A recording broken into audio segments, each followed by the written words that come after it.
Conquer Canberra is an event held on or about the end of June each year, actually not in Canberra but quite close to it in Bungendore, Australia. This year it attracted players from across the country, including Western Australia, Queensland, New South Wales, and Canberra, the Australian Capital Territory itself, and I played the city-states. In this video, we'll talk through the event in kind of rapid-fire format. The list that I played, what I liked about it and how it performed, and then each of the 5 rounds that were played. Not doing a full turn-by-turn of every game, but rather talking about how each game went and what some lessons learned might be. We'll wrap it up by thinking about if there were any changes I might make to the list I played and reflecting on the event as a whole. So, as noted, I played city-states for this event. Now, I'm not a city-states player normally, but after taking Spires to West Coast War earlier in the year, I knew I wanted a palate cleanser. Normally, I play Spires or 100 Kingdoms, but I wanted to jump away from Spires for the next event, and 100 Kingdoms don't really present a safe harbor right now. Although they're serviceable enough power level wise, I'm not finding them fun to play, and that's mostly a me thing. I just can't build a list for 100 Kingdoms that isn't a worse or nerfed version of a list I've played and probably taken to an event previously. And so, looking around for other factions to play, a friend, Michael, offered me the use of his city-states, which I very gladly accepted, and I'm really glad that I did, because they've been very fun to play. I found city-states very enjoyable. They actually are quite well suited to how I tend to approach the game, which is attritionally. Not exactly the idea that every scenario can be played as Annihilation if you try hard enough, but certainly a focus on winning the fight. Taking units and making plays that preserve my own forces while wearing down and destroying my opponents. Looking to win the game not in the first 3 turns, but over the course of the entire 10. And city-states can play into that very effectively. Now, in the run-up to this event, I did a full round tour of the faction. I tried every single warlord that was available, before eventually making peace with the fact that no, this is city-states, there is one warlord available. Your choices are take a polemarch or don't take a warlord.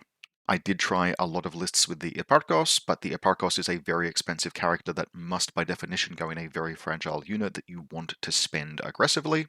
I tried a lot of lists with the Aristarch Warlord before realizing that he doesn't do anything as a warlord. And while I very much like the Aristarch's warband the most of any of the characters in city-states, if you want a warlord that does something, the Polemarch does just so much. Massive buffs to his own regiments, area buffs to the regiments, the infantry regiments around him, and the playmaking possibility of the active component of his supremacy, which lets him win the supremacy roll once per game if he is the first card on your deck. All of those things do something, and functionally speaking, none of the other warlords in the faction really do. I even tried the Promethean Oracle Warlord, and he doesn't do anything either. And the need to take a Polemarch is a little bit of a concession. I would love if there was more flexibility in the warlords in city-states, but the rest of the list and the rest of the faction I really like. Most of the early versions of this list didn't run as many chariots as this one is running, but because as I noted, I like the Aristarch warband the most, chariots are where we ended up just to make use of the unit slots, because this list is trying a few things, but it's trying them very much toward that theory of attritional play. And so it's probably worth noting the absences in the list before we really talk about what is present. What is absent from this list? Well, the first thing that is absent is anything that could be considered a fragile regiment. There are no Thorikites, there are no Agama, there are even no Phalangites because relative to their points cost, Phalangites are more expensive. There are also relatively few characters. Now, I have made some concessions by putting equipment on the Polemarch. That equipment is worthwhile. Arista and Atlanta Spear, both very useful. Arista leans into the playmaking potential of the Polemarch's supremacy ability. It gives Juggernaut to a regiment. It's 2 extra inches of threat. When you are going first with a regiment with the Polemarch in it, you really want to be able to extend your threat range as far as possible. And Atlanta Spear is just a significant damage buff on the Polemarch himself. But otherwise, this list is really intentionally underspending on characters that don't themselves have wounds or constitute a regiment. When I say characters don't have wounds, what I mean is a character normally dies when the regiment they're attached to dies. They don't have wounds themselves. They can be on full health and removed from play because the regiment around them died. This list is really trying to maximize durability, and so all of the infantry regiments are hoplites. I am underspending on characters, instead absolutely maximizing points spent on things that fight and things that have wounds. The third character in the list is a Promethean Oracle, who is a monster all by itself and easily the most powerful individual regiment in the list, tied perhaps with the Polemarch Warlords unit. So what are we actually running? Well, we're running a Polemarch Warlord with Arista and Atlanta Spear in a unit of 3 hoplites plus a Haspist, so there are 5 total stands in the regiment: the Polemarch, the 3 hoplites, and the Haspist, with a Dorolates. We then have an Aristarch in the same kind of regiment configuration, and a second infantry regiment in his list, which is 4 hoplites plus a Haspist. No Dorolates there, could not afford it, and you also can't reliably trigger strat stack bonuses on that regiment because there's no attached characters. I've then got 4 chariots, 3 Scorpios and 1 Flogobolon. Experimentation over the course of several months for me kind of confirmed that yes, Scorpios are generally still the best chariots, but 1 Flogobolon was usually better than the 3rd or the 4th Scorpios. The Flogobolon makes a very good last arrival onto the battlefield. It's almost always able to turn up and do something very effective. It gives you a little bit of flexibility in terms of attacking objectives because of its condensed propellant role. I did not make any use of that at all. It's just that I bring it on in a position where I privilege its ability to get into range. It has a shorter range than the Scorpios, and having given it that privilege, because it usually arrives last onto the field, usually on turn 4, it gets to basically just be a Scorpios that's a tiny bit more consistent because of how the math on torrential fire works. But hey, for chariots are very good. They're a durable, powerful, dangerous ranged regiment that allow great force concentration. They're a size 2 ranged regiment in a bunch of size 1 infantry. Just a lot of flexibility and power. A fantastic ranged unit that supplements the list well. We've then got the Promethean Oracle. He's running the Axe. In my opinion, the Axe is pretty much objectively the correct choice. Cleave 3 is Cleave 3, and then 2 Prometheans. Now, Prometheans are not fantastic, but they are good. They're just very efficient choices. They're not too aggressively costed. 200 points is affordable.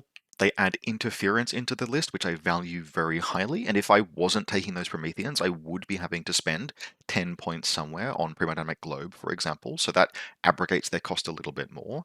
And they're just nice. They fight well, they're reasonably durable, they're fearless when touching objective zones thanks to the Promethean, they ignore hindering thanks to the Promethean, well, they get inspired when charging through hindering, close enough, and they punch on well. Now, all of that, if this was an infantry regiment with those stats and collective wounds, wouldn't be fantastic, it would be good, but because they're monsters, they have all of the advantages that being a monster has. They maneuver easily, they concentrate force easily, and they do one of the things this list does, which is resilient, but it's also resilient in a way where it forces your opponent into difficult force allocation, because monsters have this kind of baked in resiliency where a monster that has 1 wound left, or a chariot that has 1 wound left, is still fully offensively capable and has all of its scoring and all of its mobility and all of its maneuverability, etc. There are a lot of single entity regiments in this list. We've got 3 giants and 4 chariots. You leave any of those on 1 wound, they remain fully effective, and so the list tends to hold onto its power really well. It also force concentrates really well. If you need to, you can slam this entire list into a very narrow frontage and fight with full effectiveness.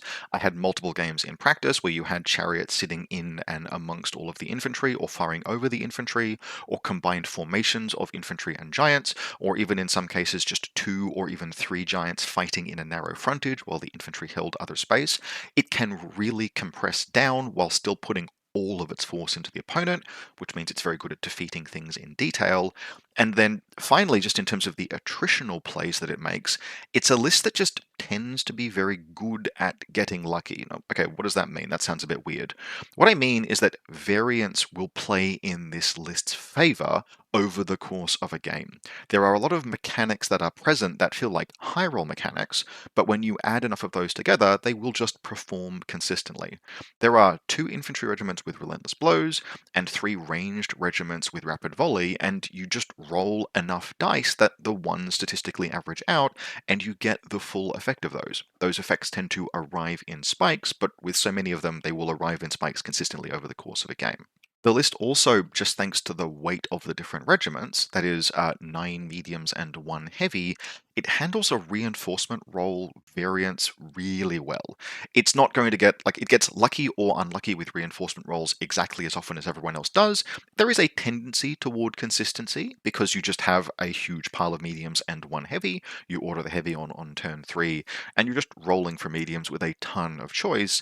But the presence of those chariots just gives you enormous flexibility.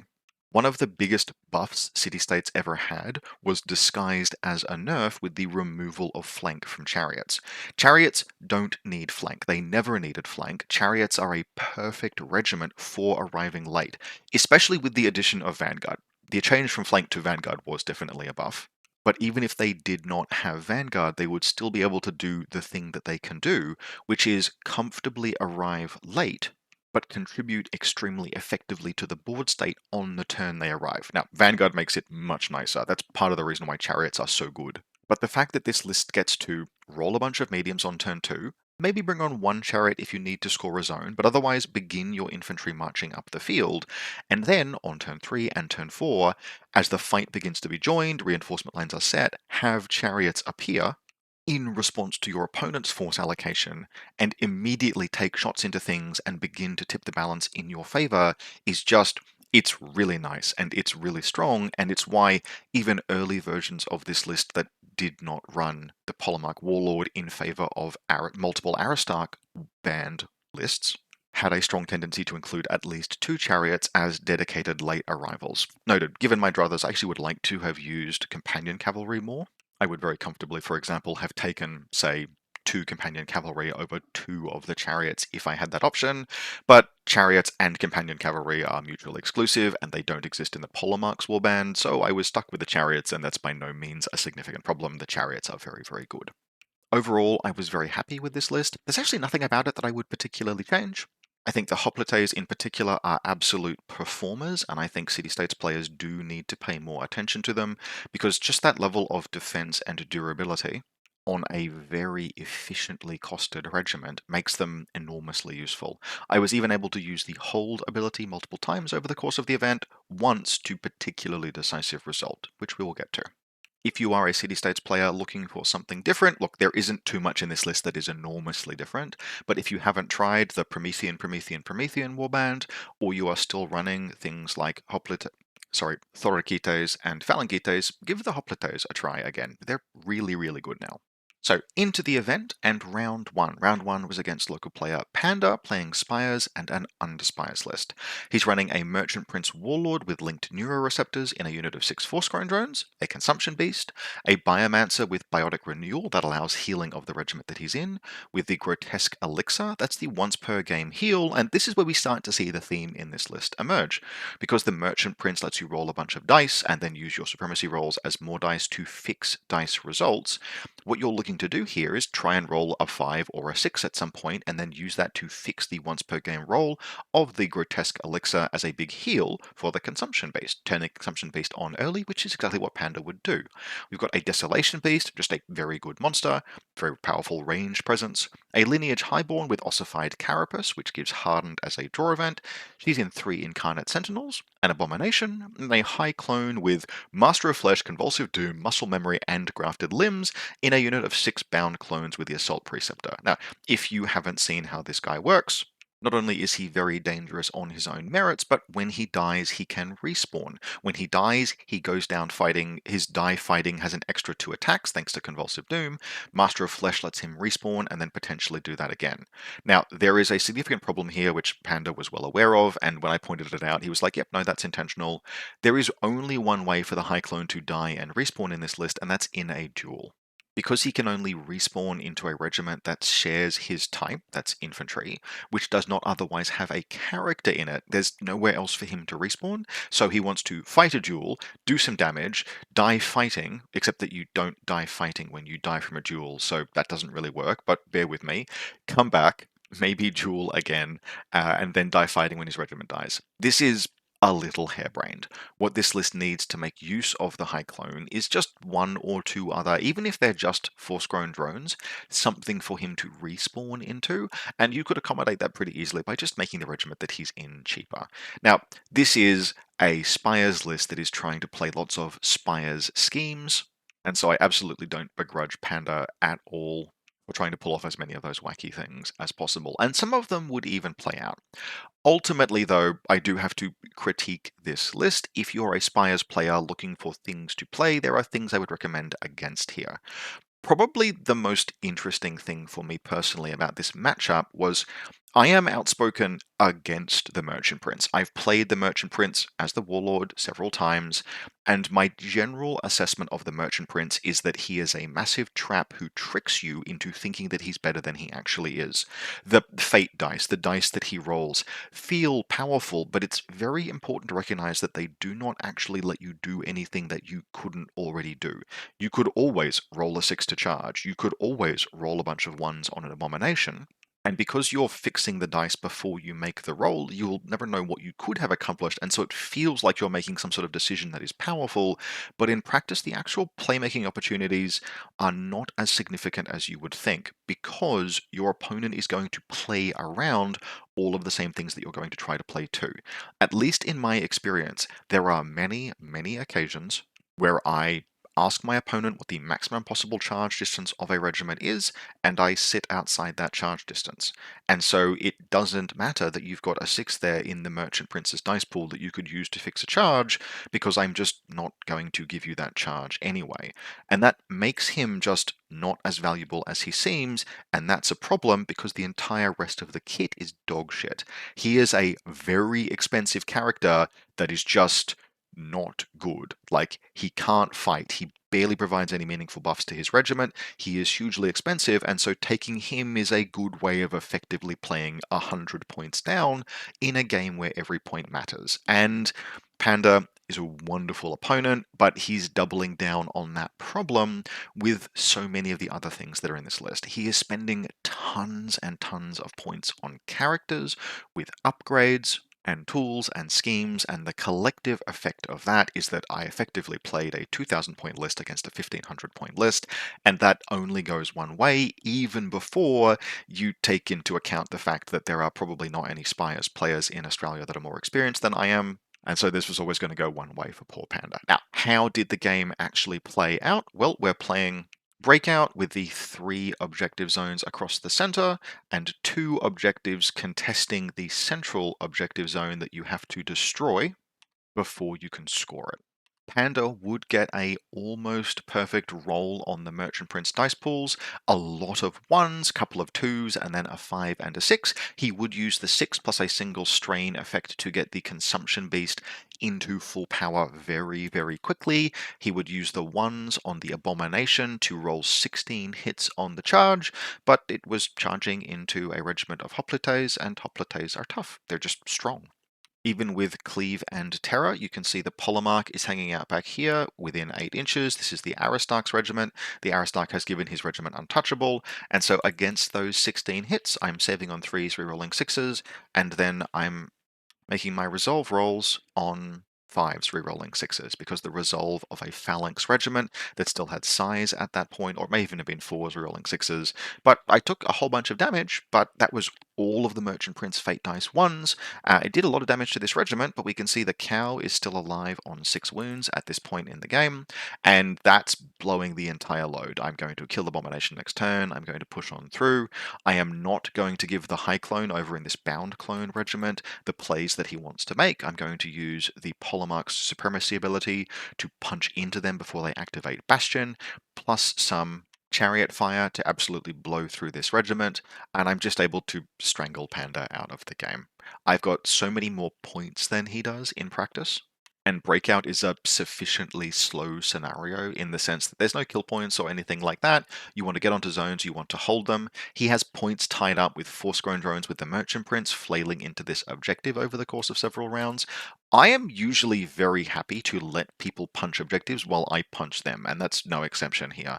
I will eventually get a Promethean into this unit of Force-Grown Drones with the Merchant Prince, who will kill them over a course of a few rounds, because Force-Grown Drones with the Merchant Prince pose no threat whatsoever.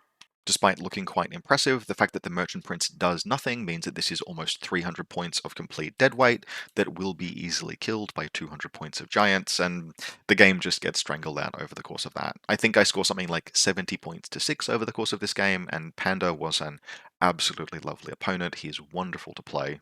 He's one of the Bungendore lads and a complete champion, but yeah, there are some lessons if you're a Spires player to take away from this list in terms of what not to do, starting with don't spend this many points on characters and probably just don't run a Merchant Prince.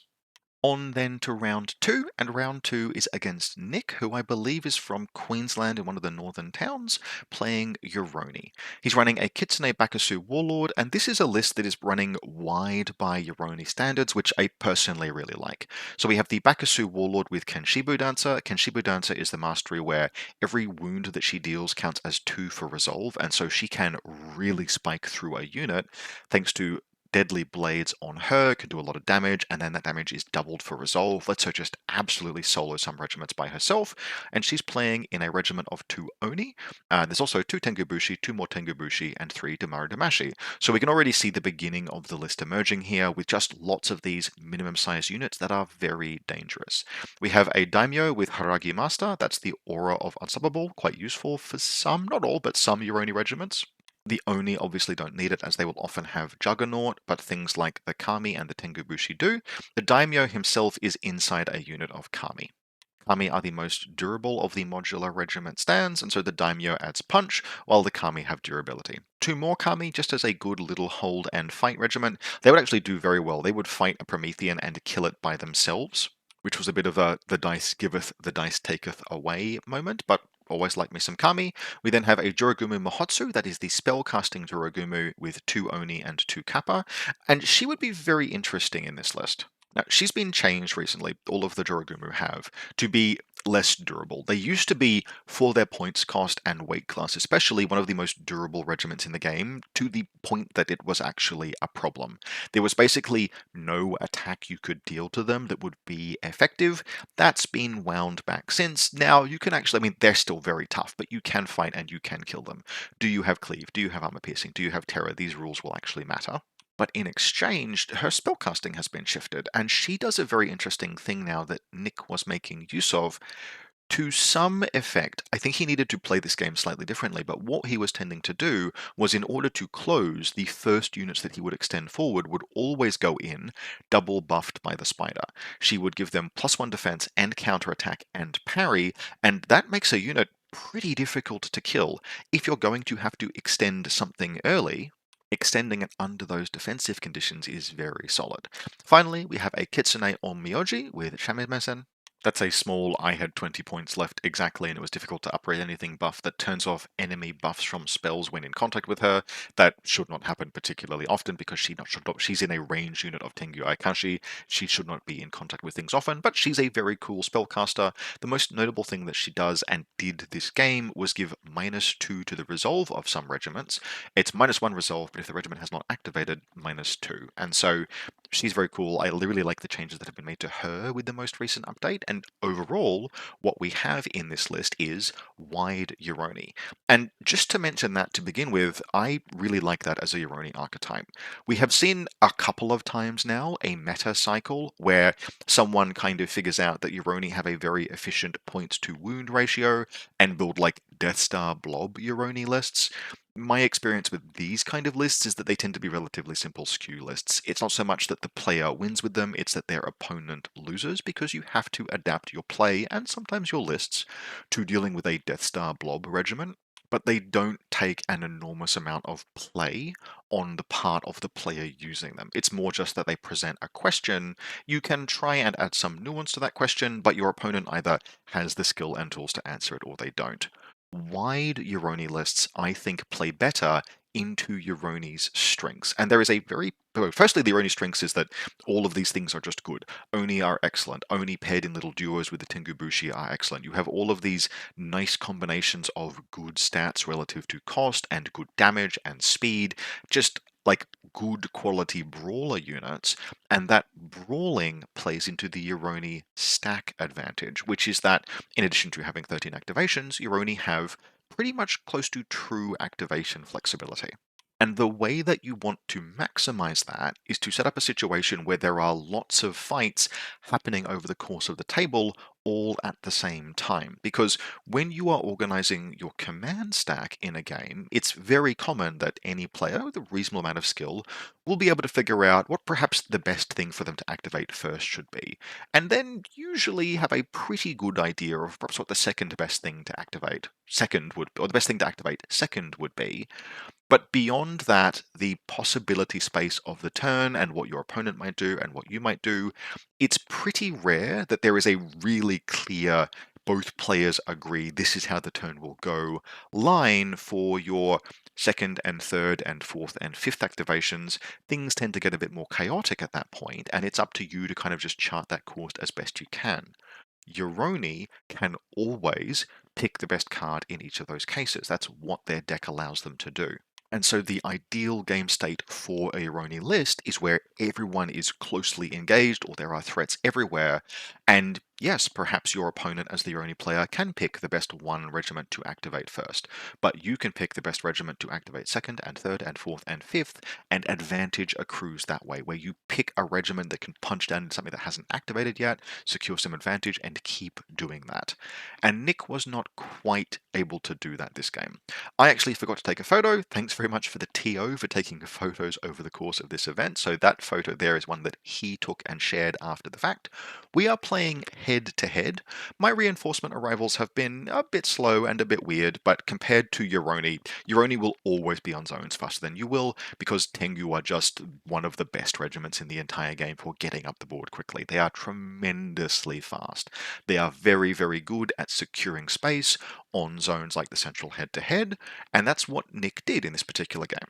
Nick got onto the big central zone and scored it aggressively for quite a lot of the game, and I had to just bide my time, which I'm very willing to do because head to head is a scenario where the scoring of zones can be relevant and switch things, but it's also a kill point scenario, and you are not usually going to score so many points from this central zone that it will swing the game relative to the points your opponent will get from killing your stuff and then securing the zone in the late game.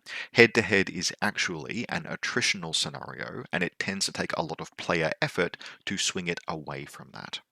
On top of those things, two other things played in my favour. The first is that Nick, in his local playgroup, he's from Queensland, is used to being able to put people off balance by extending aggressively into them the way that he did into me, doing things like buffing units defensively with the two different spells from the Joroguma Mahotsu and then sending them in, whereas I was quite able to just go, yep, okay, cool, I'm engaged, I'm going to kill this regiment now. We can actually see it early in the game here. A unit of Damaru Damashi has come in late in the turn. He has an activation advantage over me, and so he's come in aggressively and quickly, and I'm fine with that. They're engaging a unit of Hoplites. The unit of Hoplites will be fine, they will clap back, and I will bring on two chariots and gun these Damaru Damashi down, take the free kill, and move on with existence.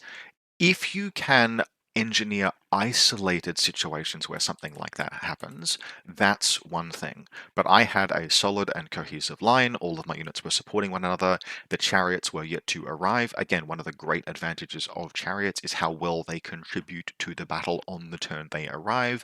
And so I was kind of able to just exert pressure and get picks.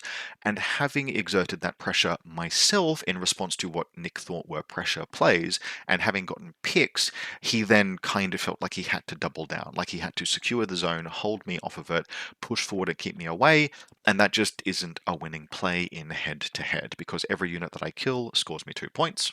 And so long as I get onto the zone, eventually I will recover any small deficit. The deficit will just be small, because if I'm killing one regiment a turn and he's scoring, that's 2 points, and he's scoring the central zone, that's 3 points, I'm not falling far behind. And that was pretty much the tail of the tape. One thing that did happen, and we can see just in this picture over here, is that some Kami, some Tengu, and some Kappa would be pushing in on this flank, which I would have relatively lightly defended. Now, I thought I had enough force here to hold, but then a pair of Kami got charged by the Promethean, took effectively no damage, killed it on the clap back, and this unit of hoplites had to basically Hell's Gate their way through this attack for a couple of turns before dying.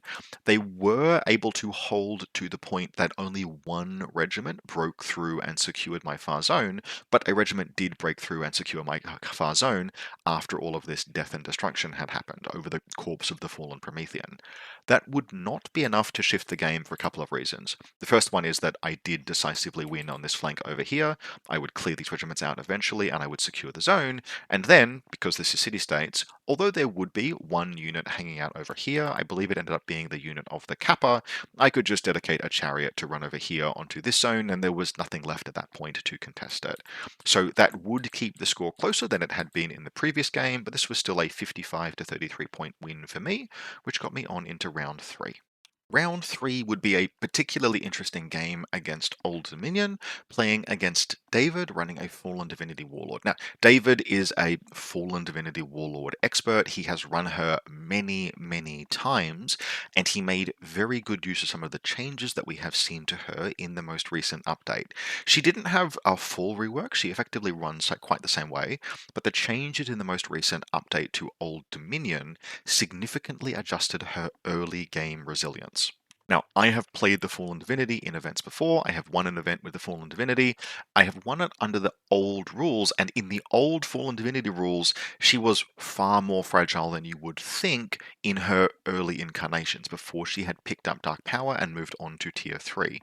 That meant historically it was almost always a mistake to extend her early, but now, firstly, her first 2 tiers are just much, much more durable. They have a full 16 wound count, their defensive stats are allocated a little bit better, they natively have Tenacious at all 3 tiers against range attacks only, but they have Tenacious against ranged attacks, and so she's just much tougher in her Tier 1 and Tier 2 forms, and she has a panic button she can press and activate a portion of supremacy, which can, in the supremacy phase, kill stands of her army and get dark power to push her up tiers. Now, my personal observation is that you never want to do that if you can avoid it. We'll see some of that play out in this game, but as far as panic buttons go, to get you the tier up and the emergency heal and the better defensive stats, that's a play she can make.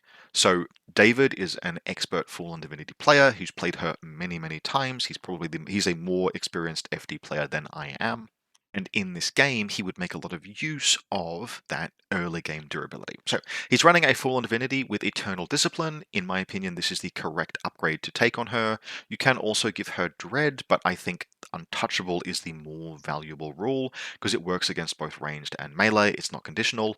In this scenario, for example, in this matchup, Dread would have been almost useless. I have huge amounts of access to Always Inspired because this is city-states, whereas Untouchable, very relevant. She's got 3 Bucephaloi and 3 Canophores. Canophores now being medium, they'll arrive reasonably easily. They are a good source of Pantheon Dark Power because they generate extra of that. And then he's doing something quite cool, which is running the 2 Hero Deacons, one of them using the new Hero Tecton upgrade. That lets you take Bone Golems and join the Bone Golems as a brute, which we can actually see down here. Never mind the Archimandrite model, I assure you that that is a Hero Deacon. 2 Hero Deacons means a bunch of very good quality spellcasting, blessed on all of the different brutes, lots of dark power if you want it, even though one of them is arriving on turn 3. Just a really cool use of the new upgrade. Hero Deacon in Cultists, 3 Caryatids, and then a Heliarch with Aventine armor, which makes the regiment of Varangians that he's joining count as Fallen Pantheon, and then Calamitas because Calamitas just turns the Heliarch's damage up to 11. 3 Legionnaires, because you just got to have some Legionnaires for scoring, and 4 Varangian Guard. Now, this is a matchup, oh, we're playing Echelon, by the way. This is a matchup that is very interesting.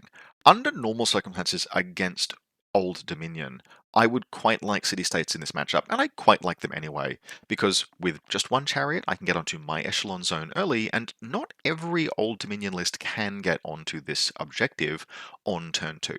Most can, but you need a specific set of units. It's usually things like either Prodromoy or, in this case, the Fallen Divinity, who she arrives as a light, but she is a heavy for scoring purposes. So the score would always be equal, and because she's a heavy, she can actually be quite good at killing objectives. Now, for his part, Dave has played against city-states many times, and he has a terrible phobia of chariots, and so he did get into his own head a little bit and kind of convince himself that he needed to push early and aggressively, use that newly upgraded durability on the Fallen Divinity's earlier tiers to get ahead and stay ahead because he was just worried about how much damage chariots could do in the matchup. They are a ranged regiment with armor piercing 1. They're just generally good against Old Dominion. I'm not 100% sure that appraisal was correct. If we look at the pairings here, we just look at the matchup. Dave is playing Old Dominion. They are a naturally late game army. He is also playing Old Dominion with 3 heavy regiments. He can just afford to take his time. Notwithstanding pressure from chariots, he is a stronger army than me in the late game. As durable as many of my regiments are, they won't go 2 rounds against any of his heavies, and they will struggle to shrug off even a dedicated 1 turn of attack from some of them. That Varangian Guard regiment will one-tap almost anything in my entire list, maybe falling short just in the case of the Oracle, but anything else, and especially the Hoplites, terribly threatened by that. Bucephali also cleave 3, very, very powerful, etc. Now, that said, his decision to shove early did produce some very interesting effects. The first is that he would be able to get 2 objective kills in a single turn, getting the Fallen Divinity in, pressuring in on this one with the combination of Cultists and Canophores, and if you score 2 objective kills in the scenario in a turn, well, usually because Echelon tends to divide itself into the 2 different zones and players hold each of them, that can often just win you the game by itself if you secure both of the central objectives. But there's also, I think there's a bonus to points for getting 2 objective kills in a round in this scenario, which if there is, David scored. Now, the other thing he did that was very clever by pushing aggressively in this way is that after killing this objective, he was able to route the Fallen Divinity into this. This is the Aristarch's regiment. I was relatively happy for her routing into them because the Aristarch can give his regiment bravery. Fearless is one of your best tools against the Fallen Divinity because a lot of her damage actually comes from terror. The problem, and I didn't really think about this until it happened, there wasn't really a way for me to prevent it, is that her routing in this direction and ending up over here got her into the forest. And once she's in a forest, my plan to just drive by and strafe her with technicals, I mean chariots, becomes much more challenging. It just halves the damage into her. She's in the forest. She's got cover. Couple that with good defensive stats and untouchable. Untouchable at least countering the effect of the chariot's Scorpios in good range. Her natural tenacious against range means that nope, once she's in a forest, I actually have to kill her the hard way. What I had hoped was to get her into contact with the Oracle and have them just bash each other for the rest of the game. She struggles to kill the Oracle. The Oracle will do damage to her over time. I can support her with stuff as I needed, but mostly I wanted to just lock her down and move on with scoring the rest of the game. Once she got into the forest and up against the Hoplites, okay, I had to kill her. However, I was actually able to pull out a couple of pieces of tech passed on to me by Michael, the person who owns this army, and set up a pretty goddamn effective kill on her.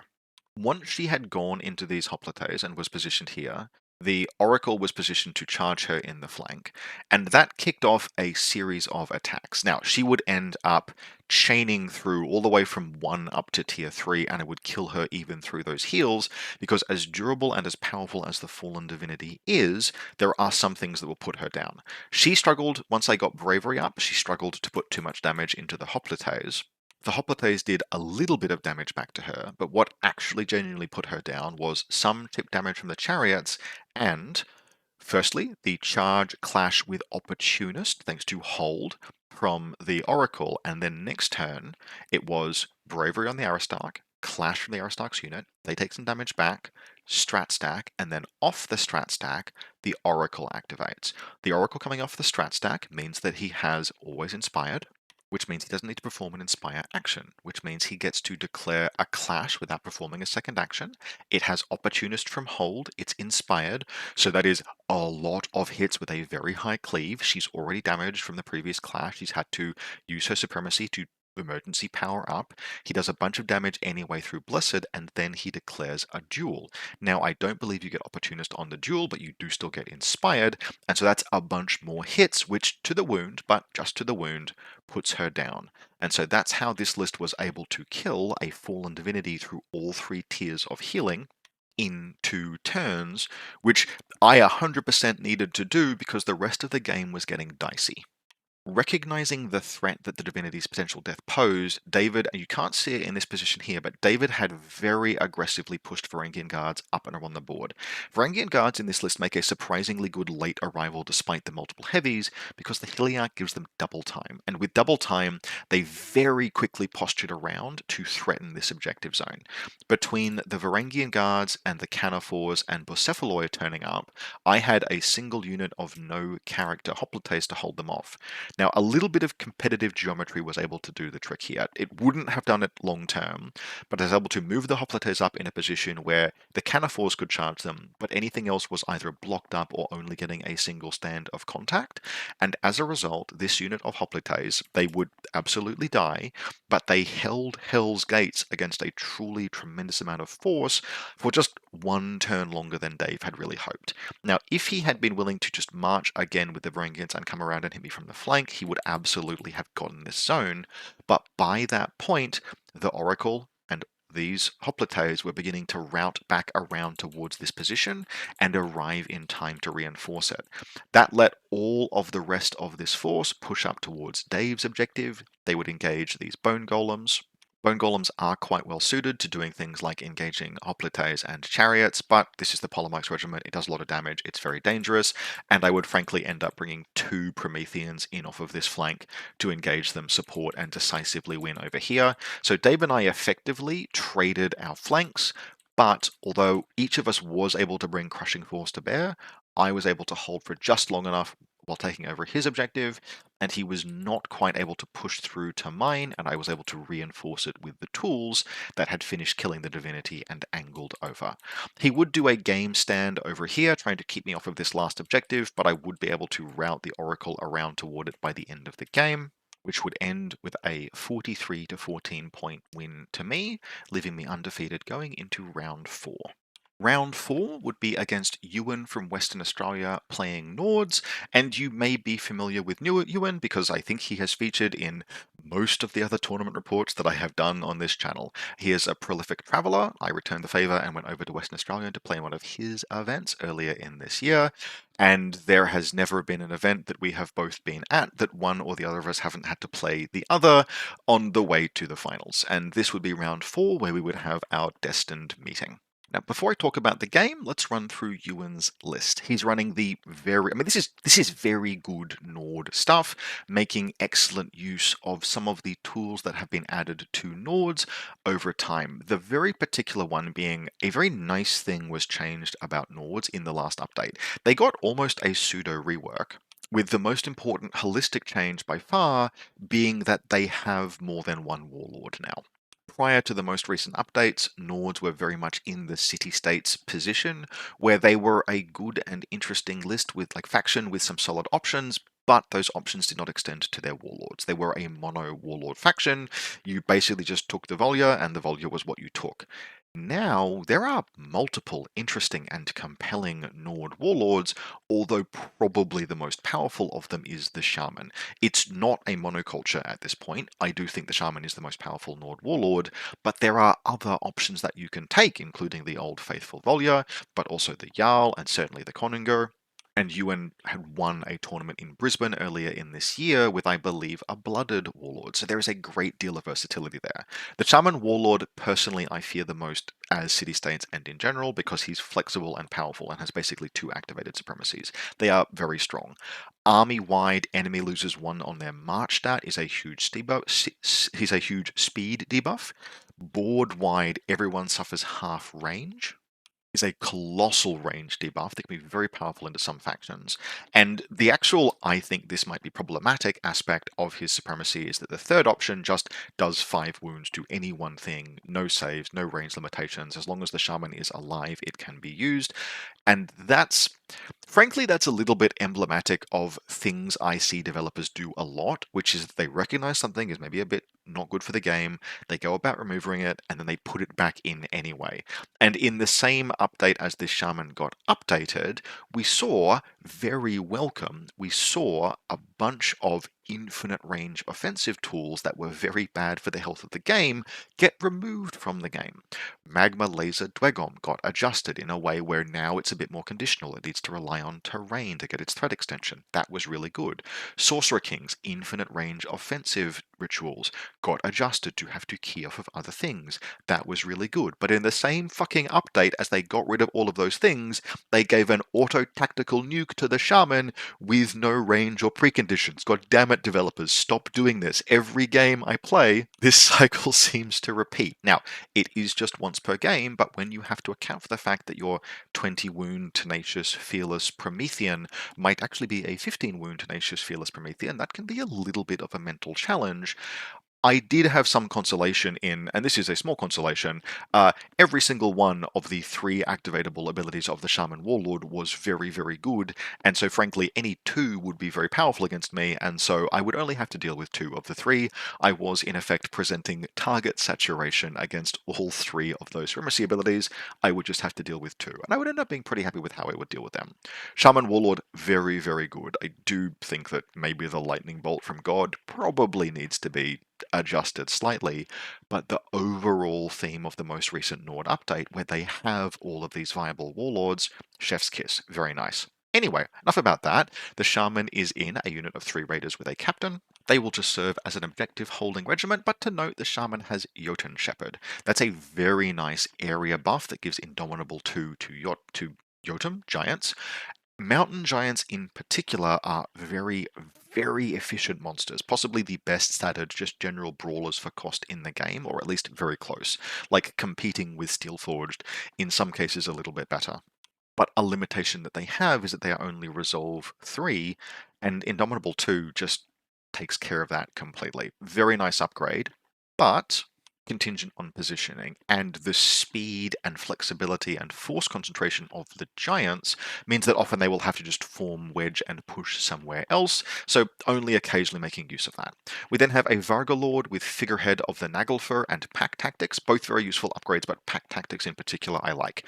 3 Fenrir, 3 Venra, 3 Golter, and a Mountain Jotnar. The Vargalord will be joining the Golter, making for a very powerful unit. Now, Figurehead is just an anti-ranged tool. It's Tenacious 2 against range attacks for his unit, very useful. The Fenra have loose formation, but the Golter do not, and so a bit of extra durability against range goes a long way on that unit. Pack Tactics I really like. It gives Brutes and Cavalry, Golter are the main things here, support equal to the regiment's attack characteristic when fighting monsters.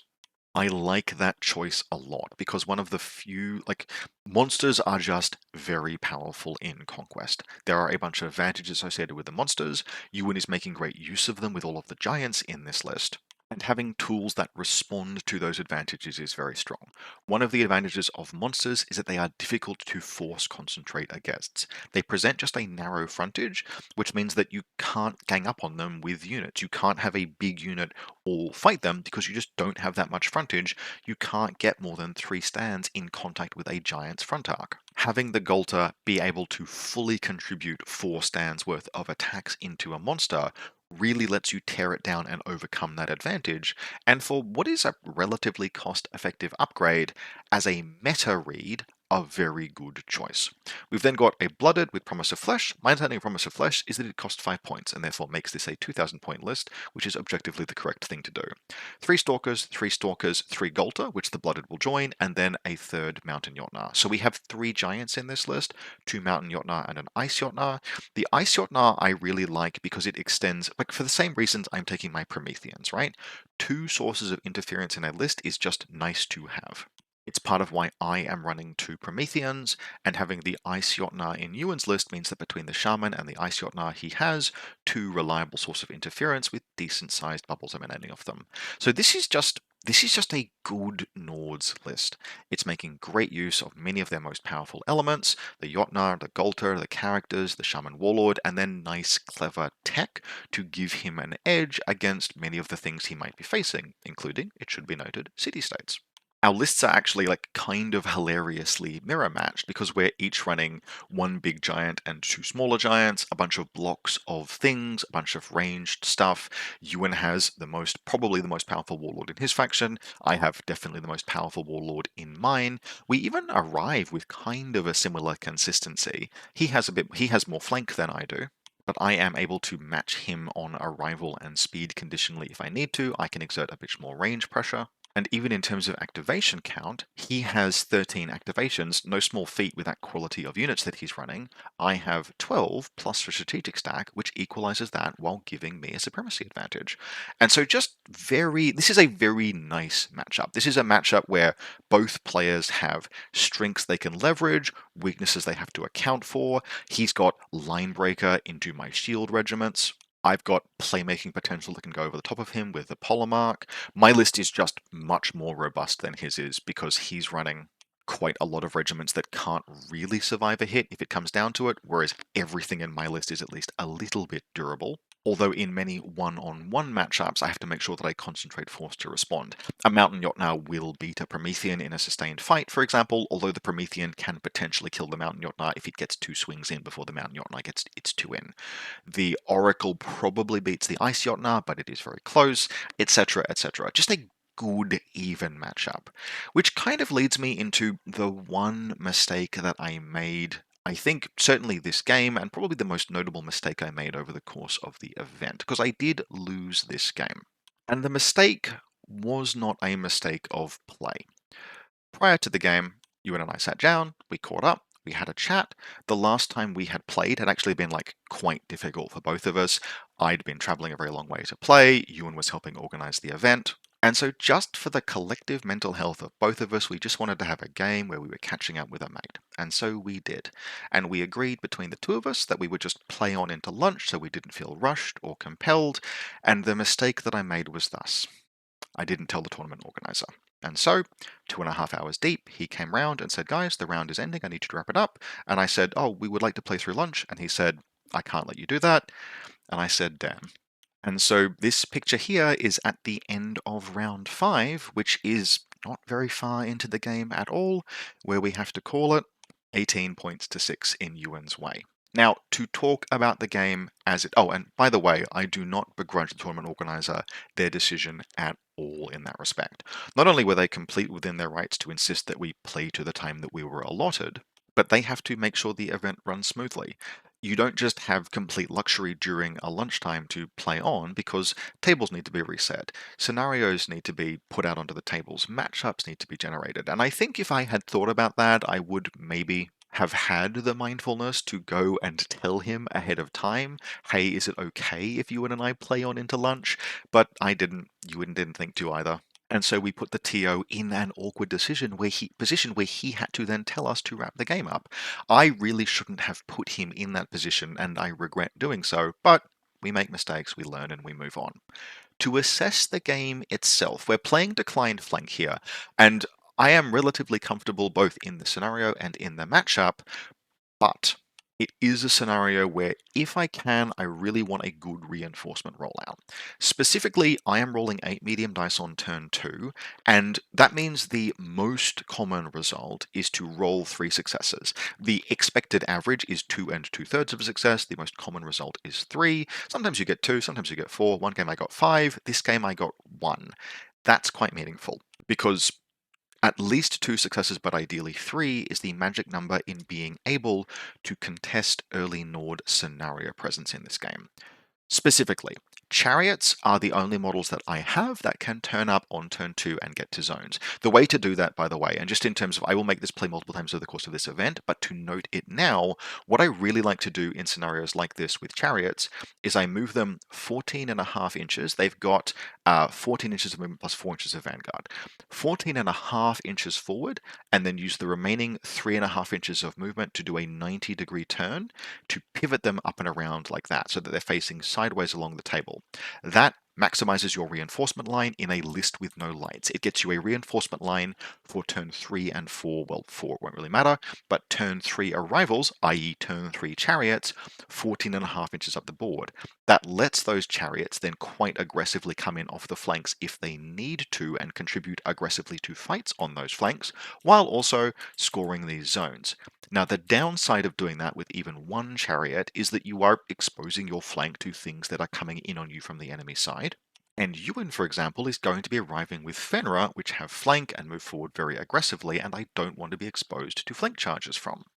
Now, you can trade a unit of Fenrir for a chariot, but you want that to be a trade. You can't let that be a pick, and that's why the count of reinforcements is important.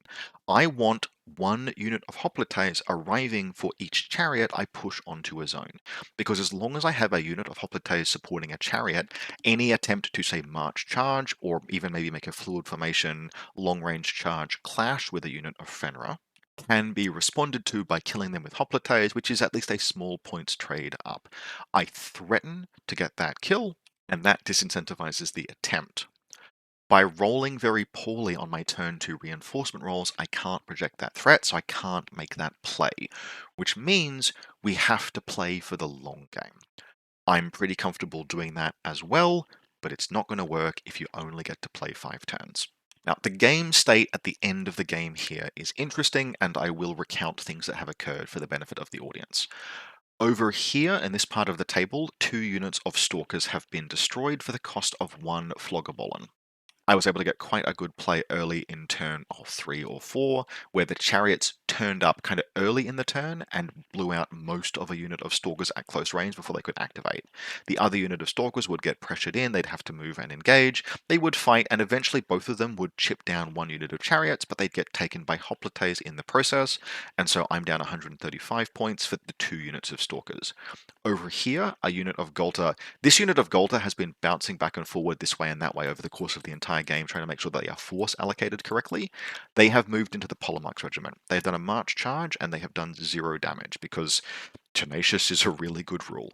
Now, it is absolutely lucky to take no damage there, but I do take no damage, and between this turn and the next turn automatic win the supremacy, this unit of Golta with the Varga Warlord is also going to die.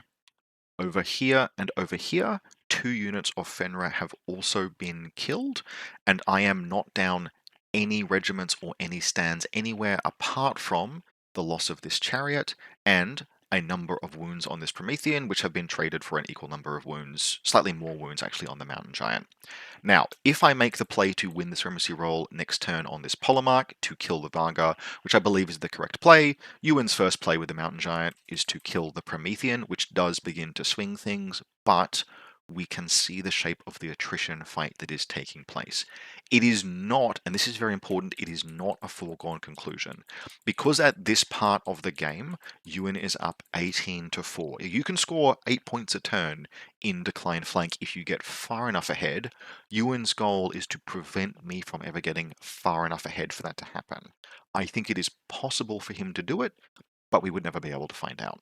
My intention from turn 6 onwards after this fight resolved was to have the Oracle run around here and engage this Mountain Giant. Oracles are very good. Cleave 3 is very, Terra 1 is very good at crunching through this Mountain Giant. He would then probably have to pivot back around to keep the Ice Giant pinned in place. I would be trying to keep the Ice Giant contained on this zone. I would leave this zone for Ewan to score. Ideally, the Ice Giant stays there forever. I think in practice it leaves and comes to engage these guys, so I have to route support around, for example from this Promethean, quickly enough in order to keep this position stable. The attrition advantage just in a vacuum at this point in the game strongly favors me, but it does not favor me by so much that Ewan cannot potentially retain the lead that he has obtained. This unit of Blooded plus Golter is still a very powerful and very dangerous regiment. The Shaman's unit can absolutely still fight. It will take time. Even after I kill these Golter, it will take time for me to push forward with these regiments, and a charge clash, especially with these Golter, absolutely does threaten either of these two units. So there is a lot of play left in the game. My list is absolutely doing the thing that I had designed to do, which is win the attritional fight, but we did not get to finish the game. That would give Ewan the win, and he would head on into the finals, where in fact he would end up coming first. And so our final round is into Adrian, who is... I think I mentioned that Nick was from Queensland. He's not. Nick, my round 2 opponent, is actually from Sydney. Adrian is from Queensland, got there in the end.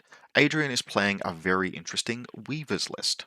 And this is a list running 4 regiments of Gallowglass, 2 Wardens, and 2 Warriors, which is very different to how Weavers have historically played over their existence. Now, frankly, how Weavers have historically played over their existence is badly, because until the most recent update, they were bad. They were fragile and not very dangerous, and had a complicated army mechanic that didn't do anything. I am very happy to report that all of that has changed, and this in particular is a sharp right turn into God, they're actually quite durable. All of the Gallowglass themselves are defense 4 with 6 wounds, only resolve 3, but characters and size can help shore that up. And he's leaning further into the durability with a, I can't pronounce this, She Warlord, that is the wizard, who gives the draw event by spending 2 seeds of Untouchable and reroll 6s in clashes and impacts. Untouchable is the important thing. Almost, no, it's an activated defensive ability, so you have to take it with a grain of salt, but access to army-wide defense for Untouchable on so many regiments, because you never struggle with seeds. With this Weaver loadout, there are 2 wizards. The wizards generate tons of seeds. You will just have all of the seed that you need, and so you will almost always be able to have these Gallowglass benefit from that advantage, get Untouchable, which means they are just very durable, which is very cool. The list overall is the She Warlord. Cloud Seeding lets her join the Gallowglass because they have Fly, 3 Will-O-Wisps, 3 Kern Skirmishers, Gallowglass Wardens, Gemrid Knights. This is a Winter Court list, although she does have access to both courts because that's a Warlord ability. We have a second She of Summer. Summer is the one that lets you spread that seed around. Also with Cloud Seeding, also to join Wardens. Interesting thing to note, wizards that are joining the Warden regiments. The Warden's Barrage ability is a result of a choice you make in play, and they get their volley attack as a result of effectively a buff that is applied to them during play, which means that it also applies to characters. So their big rock throw ability, it's either Barrage 5, range 16, or it's Barrage 3, armor piercing 2, range 14. They can also give themselves aimed shot. Because that's a buff applied to the regiment during play, it benefits the wizard, and so these are effectively 4 strong regiments of wardens in terms of their volley, which is a very nice synergy. Will-O-Wisps, just a good screening regiment that you can shoot through with the Wardens to count as in effective range. And then, of course, there are 2 units of Gallowglass Warriors in the list, which are tough as guts and very dangerous. We have 1 unit of Moth, I can't pronounce this shit, Moth Riders. These are the melee Moths, the Scaathan Riders. They have the Ride by Bombing attack, which can also be used to heal, which is potentially very important in how this list plays. Then a Morshi with Cloud Seeding, 3 Kern Skirmishers, and 3 more Gallowglass Warriors. The Morshi adds some additional punch. They barely need it, but adds additional punch to the Gallowglass Warriors, particularly by adding Terror. Now, as noted, very durable list. It's also one that can form a kind of really terrifying gunline. The Kern Skirmishers, plus the Gallowglass Wardens, plus the things you benefit from seeds, plus being able to shoot through wisps for effective range, all of that adds up to quite a lot of firepower and quite a lot of resilience in the face of counter battery fire from things like chariots. Now, it's not an auto win. I would say that the range damage output between these 2 lists is very closely matched. What you need to win it as the Weaver player is to use your Moths for healing, which he didn't do in this particular case. Adrian felt that the Moths needed to be allocated in on his right flank to hold this position here to free these wardens up to move in that direction, and that meant the moths were not able to flexibly reinforce. Now, we talked about this after the game, and what Adrian should probably have done is concentrate his fire a lot better. If you have, say, 2 units of wardens quite close to one another, maybe one of them pivoted in very slightly so that if you get jumped by anything, the other can provide support fire, especially if what you're playing against is hoplites. That is just terrifying for the hoplites. Good range aimed AP2 shots in the flank of a hoplite regiment just deletes it in very short order. And so positioning your regiments for mutual support, particularly with the wisps in the way, but even if the hoplites break through the wisps, very, very strong. Instead, what Adrian did is he spread his regiments out, and it really enabled me to get a particular pick. I have pushed in almost my entire army is deployed in this picture. There's like some chariots that are zooming around, but we are moving in. This is Maelstrom, and we are moving in across a broad front, keeping our flank secured. The Oracle is anchoring one flank, and the Table Edge is anchoring the other. And the moths arrive last, and that's just as well. I have to spend a lot of my early positioning keeping myself safe from moths. One of the things I want happen least, I mean, the moths realistically should have been spent healing regiments up and just having that sustained battery versus battery engagement. But the second scariest thing they can do is just ride on at some point, zoom over something, and deal 9 hits to the flank of a hoplite regiment, which does a lot of damage. That's why it is the Tenacious Regiment with Arista over here who are best positioned to respond, and I give them priority to activate last every single round. Now, what ultimately sets Adrian up to lose this game is just a very small thing I'm able to do that establishes a chain of events that is very bad, and we can see it here. A Promethean is able to march, charge, just get around the corner of some wisps, and engage some Gallowglass. The Gallowglass are ass deep in water, and they are never ever going to bring that Promethean down with the penalty from water and without good engagement contact. Adrian tries to respond by like forming line, bringing Gallowglass with the Morshi on, bringing the Moose Cavalry on behind them, but I'm able to just dictate the flow of engagement. All of these ranged attacking units are turned off at this point. I have killed Kern skirmishers with chariots. These Kern skirmishers are just engaging into hoplites, and I'm frankly just keeping these wardens at arm's length. I am happy leaving this zone for Adrian to have pretty much the entire game, because you don't need to win Maelstrom by a lot, you just need to maintain a small scoring lead. And while these wardens will shoot things most games, it will be one volley into a chariot, which will then run away. It will be one volley into a Promethean, which will then just not engage them. And so eventually they will get damage onto this unit of hoplites, which does eventually, these hoplites will die before the end of the game. It's just not a decisive contribution from this ranged regiment, and this ranged regiment is just not making any volleys for the remainder of the game. They will actually eventually retreat. They'll be left on 1 wound by that and be finished off by a chariot, and things get worse over here because I'm able to use my activation control to shrug off attacks from the wardens, stonewall the moose, kill the wardens late in the round, and then use the Polemarch's Supremacy to kill the wardens and charge the moose, and clap the moose top of round, which really just sets up a very grim series of exchanges for Adrian. I'm able to just tow onto this zone and control it. We get shot by things, we hold off these warriors, we weather fire from the Kern skirmishers, we eventually break through a little bit, but this fight remains very indecisive, but it's indecisive with me towing onto this central zone and Adrian not. The blowout happens over here by about round 6 or 7. I'm able to pivot around. I will get to this zone by turn 10, but that's really kind of not meaningful at this stage because I have held these 2 zones for too long into the game. The score ends 23-10 my way. I do think this is absolutely, even as strong as the City-States Army is in the attrition play, I do think this game is winnable by the Weavers if they form line and mutually support and concentrate with their range units. You can even do like a Minas Tirith formation where you put, and it's difficult to make this fully work, but you can use Kern skirmishers as the screen rather than wisps for the Gallowglass, and at that point you've got 2 units of range regiments firing, and if you just form those up into a big ranged brick and you push forward across the field, that amount of range firepower is fearsome almost no matter what it is I'm putting in front of it. Even if I'm putting hoplites in front of it, it's still scary to take that much damage, and my list does not heal. His list does. He's got healing from the moss. They can just zoom around over and over and over, healing whatever unit is damaged, and he can win an attritional advantage that way that pushes me back or forces me to counterplay against it, and then use his powerful heavy regiments to play a bit more flexibly and reinforce and take fights wherever is needed. So the Weavers absolutely can win this matchup, and in particular, they can win it off the back of having better ranged and more durable range presence and healing. But in this case, he got a little bit spread out, and he let me get a dominating series of plays over on this flank, which would eventually win me the game. And that would wrap up the event. 4 wins and 1 loss. My strength of schedule would be solid, but only enough to secure me 3rd place overall. Really can't be unhappy with that. A 4-1 record is good by any measure, and even though 3rd place at a Conquest event is technically a PW, I was very happy with how this list performed, and there's really nothing about it that I would change.